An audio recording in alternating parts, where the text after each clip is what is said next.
CPIM-കാർ ഇടതുപക്ഷക്കാരെ പറഞ്ഞതല്ല.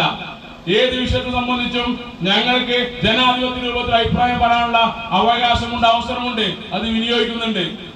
ഇപ്പൊ ഒരു മാർച്ച് നടത്തി പറയുമ്പോ ബഹുമാനപ്പെട്ട പഞ്ചായത്ത് പ്രസിഡന്റിനോടോ വൈസ് പ്രസിഡന്റിനോടോ സ്റ്റാൻഡിംഗ് കമ്മിറ്റി ചെയർമാൻമാരോടൊന്നും ഞങ്ങൾക്കൊരു നിലക്കുള്ള ദേഷ്യമല്ല. അവരൊക്കെ കഴിയുന്ന രൂപത്തിലേക്ക് ഈ ഭരണത്തെ മുന്നോട്ട് കൊണ്ടുപോകാൻ ഇടപെടൽ നടത്തുന്നുണ്ട്. പ്രസിഡന്റ് ഒരു ആദ്യമായി ജനപ്രതിനിധിയാകുന്ന വ്യക്തിയാണ്. അവർക്ക് അതിൻ്റെതായ പരിചയക്കുറവുണ്ടാവും. ആ പരിചയക്കുറവ് ഉൾപ്പെടെ മനസ്സിലാക്കി ആ നിലയ്ക്ക് തന്നെയാണ് ഇടതുപക്ഷത്തിന്റെ 9 ഗ്രാമപഞ്ചായത്ത് അംഗങ്ങളും പെരുമാറുന്നത്. പക്ഷെ ഇവിടെ ഭരിക്കുന്നതാരാ? ഗ്രാമപഞ്ചായത്ത് ഭരണസമിതിക്ക് നേതൃത്വം കൊടുക്കുന്നതാരാ? പണ്ട് ജനകീയാസൂത്രണം വന്ന സമയത്ത് സാധാരണ വരാണ് വനിതകളൊക്കെ പ്രസിഡന്റ് ആയി കഴിഞ്ഞു കഴിഞ്ഞാൽ ഇതൊക്കെ പിൻസി ഡ്രൈവിംഗ് ആണ് നടത്തുന്നത്. ആരെക്കാർക്ക് പദപ്രയോഗ പിൻസി ഡ്രൈവിംഗ് ആണ്. വേറെ ആരോണ് ഡ്രൈവ് ചെയ്യുന്ന ഭരണസമിതി എന്നാ? ഞങ്ങളുടെ ആക്ഷേപമല്ല. നെല്ലായി ഗ്രാമപഞ്ചായത്ത് ഭരണസമിതി ഡ്രൈവ് ചെയ്യുന്നത് മുൻസീറ്റ് ഡ്രൈവിംഗ് ആണ്. മുൻസീറ്റിലിരിക്കുന്ന വായുജക്തിയും ഈ ഭരണസമിതി നേതൃത്വം കൊടുക്കേണ്ട president, vice president, standing committee ചെയർമാൻമാർ ഉൾപ്പെടെയുള്ളവർ കണ്ടക്ടറും ക്ലീനറും ചെക്കറുമായി മാറുന്ന അതിഭയാനകരമായ അവസ്ഥയിലേക്ക് നെല്ലായി ഗ്രാമപഞ്ചായത്ത് ഭരണസമിതി പോവുകയാണ്. പ്രസിഡന്റിനോട് ഏകദേശമൊന്നുമില്ല, അങ്ങനെ കരുതണ്ട.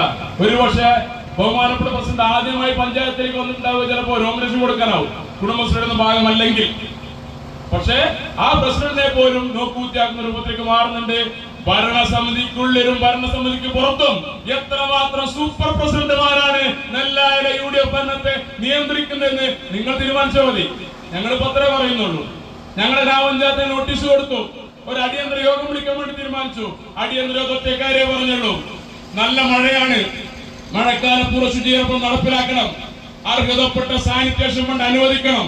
ഇടതുപക്ഷ ജനാധിപത്യ മുന്നണി ഈ സംസ്ഥാനം ഭരിക്കുന്ന എല്ലാ ഘട്ടത്തിലും മഴയ്ക്ക് മുൻപ് എല്ലാ വാർഡുകളിലേക്കും സാനിറ്റേഷൻ ഫണ്ട് അനുവദിക്കും. അത് അനുവദിക്കണം എന്ന് പറഞ്ഞ നോട്ടീസ് കൊടുത്ത് അതിന്റെ ഭാഗമായിട്ടാണ് 22-ൽ 19 വാർഡുകളിലേക്ക് അനുവദിച്ചു. ഇപ്പോഴും 3 വാർഡുകളിലേക്ക് സാങ്കേതിക പ്രയാസം പറഞ്ഞുകൊണ്ട് ഫണ്ട് അനുവദിക്കുന്നില്ല. ഞങ്ങൾ ചെയ്ത ഒരു കാര്യ ഇടതുപക്ഷ ജനാധിപത്യ panchayat. The pleasure of personal banking.